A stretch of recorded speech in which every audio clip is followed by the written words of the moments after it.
Good morning class 9 के सभी student. जैसा कि हम लोग पहला चैप्टर अभी हम लोग पढ़ रहे हैं, दो बैलों की कथा।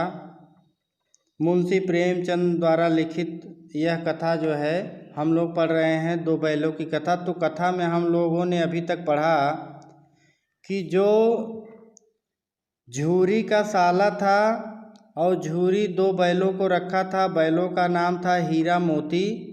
तो झूरी का साला आया और बैलों को अपने घर ले गया।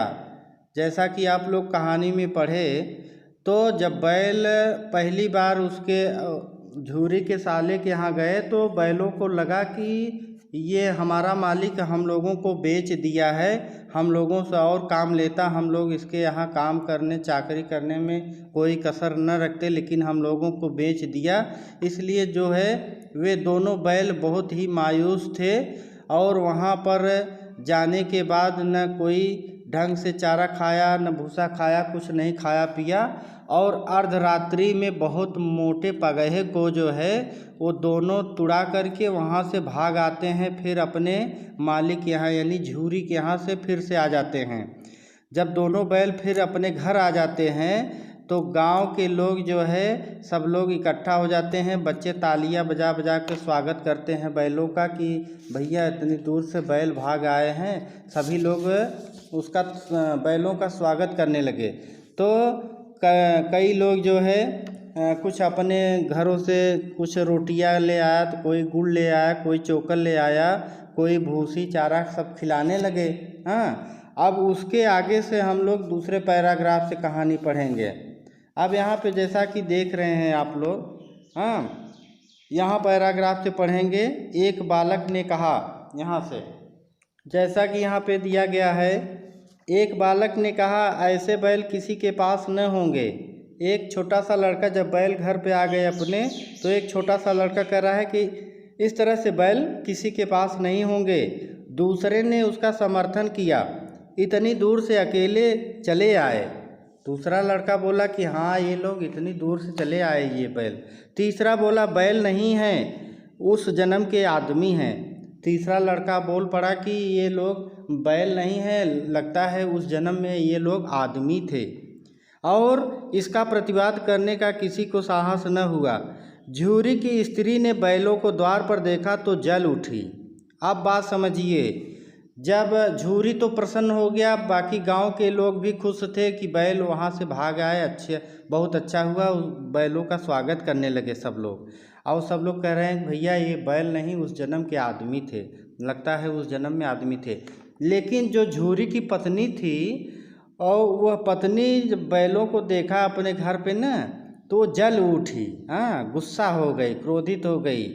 हाँ, तो क्या कह रही है, कैसे नमक हराम बैल हैं, एक दिन वहाँ काम न किया भाग खड़े हुए। हाँ, झूरी अपने बैल पर यह आक्षेप न सुन सका। झूरी जो है, झूरी को यह उसका बर्ताव अच्छा नहीं लगा, यह आक्षेप न सुन सका। नमक हराम क्यों है?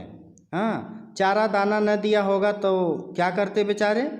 झूरी अपनी पत्नी को बोल पड़ा कि नमक हराम क्यों कह रही हो, और तुम्हारे भाई ने चारा भूसा न दिया होगा तो ये लोग भाग आए, इसमें नमक हराम क्यों बोल रही हो। स्त्री ने रोब के साथ कहा, बस तुम ही तो बैलों को खिलाना जानते हो, और तो सभी पानी पिला पिला कर रखते हैं। झूरी की पत्नी कह रही है। हाँ, झूरी ने चिढ़ाया, चारा मिलता तो क्यों भागते। स्त्री चिढ़ भागे इसलिए कि वे तुम लोग जैसे बुद्धुओं की तरह बैलों को सहलाते नहीं हैं। स्त्री बोल पड़ी कि तुम तो एकदम बुद्धू हो, गंवार हो, तुम लोगों की तरह बैलों को कोई सहलाता नहीं, इतना प्यार दुलार अच्छा नहीं है, हाँ, जितना तुम करते हो अपने बैलों के प्रति। हाँ, तो रगड़ कर जोतते भी हैं ये दोनों ठहरे कामचोर, भाग निकले। अब देखूं कहाँ से खली और चोकर मिलता है, सूखे भूसे के सिवा कुछ न दूंगी, खाए चाहे मरे। झूरी की पत्नी कह रही है कि ठीक है, अब तो आ गए हैं, कोई बात नहीं, अब सूखे भूसे के सिवा कुछ नहीं दूंगा, ये लोग खाएं चाहे मर जाएं, अब हमसे मतलब नहीं है। वही हुआ, मजूर को कड़ी ताकीद कर दी गई। मजूर को कड़ी ताकीद कर दी गई, बैलों को खाली भूसा दिया जाए। कहने का मतलब वो उसने कड़ाई बरत ली, झूरी की पत्नी ने कड़ाई बरत ली और कहा कि अब सिर्फ इन लोगों को भूसा मिलेगा। हाँ, सूखा भूसा डाल दिया गया। बैलों ने नाद में मुंह डाला तो फीका फीका, न कोई चिकनाहट न कोई रस, क्या खाए। आशा भरी आंखों से द्वार की ओर ताकने लगे। झूरी ने मजूर से कहा, थोड़ी सी खली क्यों नहीं डाल देता बे। मजूर कोई लड़का है, उसका नाम मजूर है, उससे कह रहा है कि थोड़ी सी खली क्यों नहीं डाल देता बे। तब वो मजूर क्या कह रहा है, मालकिन मुझे मार ही डालेगी। तब झूरी कह रहा है, चुरा कर डाला, चुरा कर यानी चुपके से जा चुरा के डाला। तब वह कह रहा है लड़का कि न दादा, पीछे से तुम भी उन्हीं की सी कहोगे तो मैं बाद में तुम भी उसी की तरह से बोलोगे, जैसे मालकिन मुझे डांटेंगी तो तुम भी उन्हीं की हाँ में हाँ मिलाओगे, इसलिए मैं नहीं डालने वाला हूँ, मुझे मालकिन बिगड़ेंगी। तो अब देखिए दूसरे पैराग्राफ में फिर क्या होता है। अब देखिए आगे क्या होता है। यहाँ पे भाग दूसरा दिया गया है। अब ये तो यहाँ की बात हो गई। अब उसके बाद दूसरे दिन क्या होता है। दूसरे दिन झूरी का साला फिर आया और बैलों को ले चला। अब कि उसने दोनों को गाड़ी में जोता। कहने का भाव यह है कि पहली बार जब झूरी का साला आया था तो उन लोगों को पैदल हाँकते हुए ले गया था। अब की बार गाड़ी लेके आया है और गाड़ी में बांध करके जो है गाड़ी को खिंचवाते हुए ले गया अपने घर। अब कैसे ले जा रहा है, यहाँ पे देखिए 2-4 बार मोती ने गाड़ी को सड़क की खाई में गिराना चाहा। जो हीरा और मोती बैल थे तो उसमें मोती जो है 2-4 बार गाड़ी को सड़क के खाई में गिराना चाहता था, पर हीरा ने संभाल लिया। वह ज़्यादा सहनशील था। कहने का मतलब हीरा वो जो है ज़्यादा बुद्धिमान था, सहनशील था, वो संभाल लिया। संध्या समय घर पहुंचकर उसने दोनों को मोटी रस्सियों से बांधा और कल की तरह कल की शरारत का मजा चखाया। जैसा कि उन्होंने कल किया था कि पहली रस्सी में जो बांधा गया था तो रस्सी तुड़ा के भाग आए थे, तो इस बार क्या किया उसने, झूरी के साला क्या किया कि जैसे ही शाम को घर पहुँचे तो बैलों को सबसे पहले मोटी मोटी रस्सियों से जकड़ा और जो भाग आए थे कल की शरारत का मजा चखाने के लिए पहले उसने खूब डंडे बरसाए दोनों बैलों के ऊपर। कल की शरारत का मजा चखाया, फिर वही सूखा भूसा डाल दिया। अपने दोनों बैलों को खली चूनी सब कुछ दी। जो उसके 2 बैल थे अपने बैलों को खली चूनी भूसा सब कुछ दिया, लेकिन इन दोनों को क्या किया, सूखा भूसा डाल दिया। दोनों बैलों का ऐसा अपमान कभी न हुआ था। झूरी इन्हें फूल की छड़ी से भी न छूता था। कहने का भाव यह है कि कभी मारता नहीं था, फूल की भी छड़ी से नहीं छूता था। हाँ, उसके बाद क्या हुआ, उसकी टिटकार पर दोनों उड़ने लगते थे। कहने का मतलब केवल वह टिटकार देता था, मुख से बोल देता था तो दोनों उड़ने लगते थे, चलने लगते थे।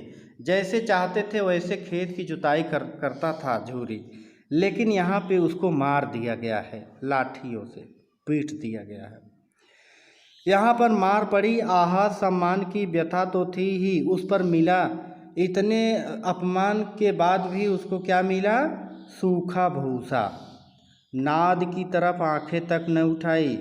दूसरे दिन गया ने बैलों को हल में जोत दिया। दूसरे दिन क्या हुआ कि गया हल में जोता, पर इन दोनों ने जैसे पाँव न उठाने की कसम खा ली थी। जैसे ही हल में जोता गया, मार पड़ी थी, जैसे ही हल में जोता गया था ऐसा लगता था कि इन लोगों ने कसम खा ली, पाँव ही नहीं उठा रहे थे। हाँ, वह मारते मारते थक गया, पर दोनों ने पाँव न उठाया। एक बार जब उस निर्दयी हीरा की नाक पर खूब डंडे जमाए तो मोती का गुस्सा काबू से बाहर हो गया। एक बार क्या हुआ कि उसने जो है हीरा की नाक पे, उसके नथुने पे जो है खूब डंडे बरसाए तो मोती गुस्से से पागल हो गया। हाँ, हल लेकर भागा। हल, रस्सी, जुआ, जोत सब टूट टाट के बराबर हो गया। गले में बड़ी बड़ी रस्सियाँ न होती तो दोनों पकड़ाई में न आते। अगर मोटी मोटी रस्सियाँ न लगी होती तो दोनों भाग जाते, लेकिन तब उसकी पकड़ाई में न आते। लेकिन क्या हुआ, हीरा ने मूक भाषा में कहा, भागना व्यर्थ है। अपने मोती से कहा कि मोती भागना व्यर्थ है, मत भागो। मोती ने उत्तर दिया, तुम्हारी तो इसने जान ले ली थी, तुम्हारी तो इसने जान ले ली थी, अब तुम कह रहे हो कि मत भागो। हाँ, अब की बड़ी मार पड़ेगी।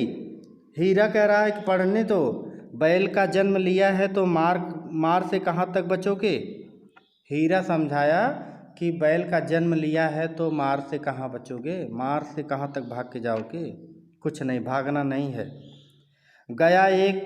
गया दो आदमियों के साथ दौड़ा आ रहा है, दोनों के हाथों में लाठियां है। मोती बोला, कहो तो दिखा दूं कुछ मज़ा मैं भी। मोती हीरा से कह रहा है कि हीरा ये बताओ, कहो तो मैं भी कुछ मज़ा दिखा दूं, दो चार को सींग मार के गिरा ही दूं। हाँ, कहो तो कुछ मैं भी मज़ा दिखा दूं। लाठी लेकर आ रहा है। लेकिन क्या हुआ, हीरा ने समझाया, नहीं भाई, खड़े हो जाओ, मुझे मारेगा तो मैं भी एक दो को गिरा दूंगा। ठीक है भाई, तुम मारो, भागो मत, अगर मारेगा तो मैं भी एक दो को गिरा दूंगा। बैल इतने हट्टे कट्टे थे कि चाहते तो एक दो को तीन को गिरा सकते थे मार के, लेकिन हीरा बहुत समझदार जानवर था, बैल था, उसने समझाया कि नहीं, ऐसा नहीं करना है। अब अगले वाले पेज में देखिए। अब यहाँ पे हीरा ने उसे मोती को समझाया, लेकिन मोती कह रहा है कि नहीं, अगर मुझे मारेगा तो मैं भी एक दो चार को गिरा ही दूंगा।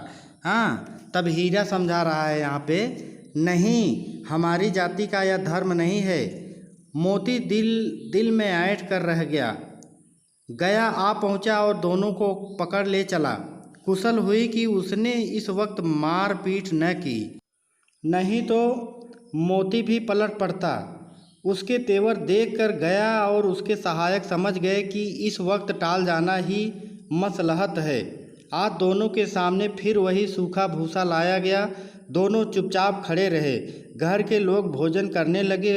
उस वक्त छोटी सी लड़की 2 रोटियां लिए निकली और दोनों के मुंह पर देकर चली गई। उस एक रोटी से इनकी भूख तो क्या शांत होती, पर दोनों के हृदय को मानो भोजन मिल गया।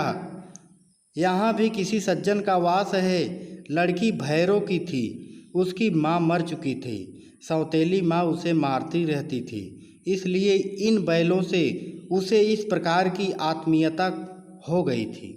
कहने का भाव ये था कि इस बार भी जो है वहाँ पे अगर मारपीट किए होते, अगर वहाँ पे बैलों को मारते वो लोग, तो जो है मोती भी मारता। उस समय उन लोगों का यह दृश्य देख करके उन लोगों को लगा कि ये बैल बड़े गुस्से में हैं, तो उन लोगों ने उस वक्त मारपीट नहीं किया, सीधा ले आकर के नाद पे बांध दिए और सूखा भूसा डाल दिए। लेकिन सूखा भूसा कौन खा रहा है, हीरा मोती नहीं खाए। इतने में क्या हुआ कि उसी के घर की एक छोटी सी लड़की निकलती है, जो 1-2 रोटी जो है लेकर निकलती है और दोनों बैलों को खिला देती है।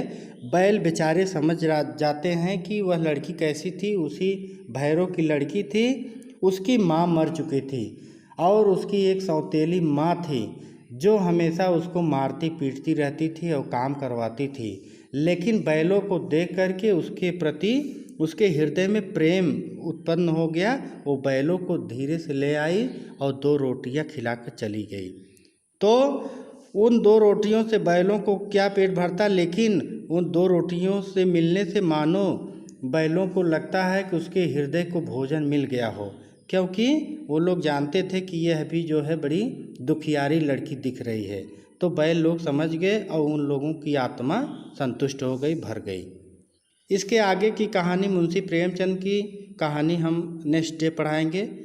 आज के लिए बस इतना ही। Okay, thanks. आप लोग बिल्कुल घबराइए मत।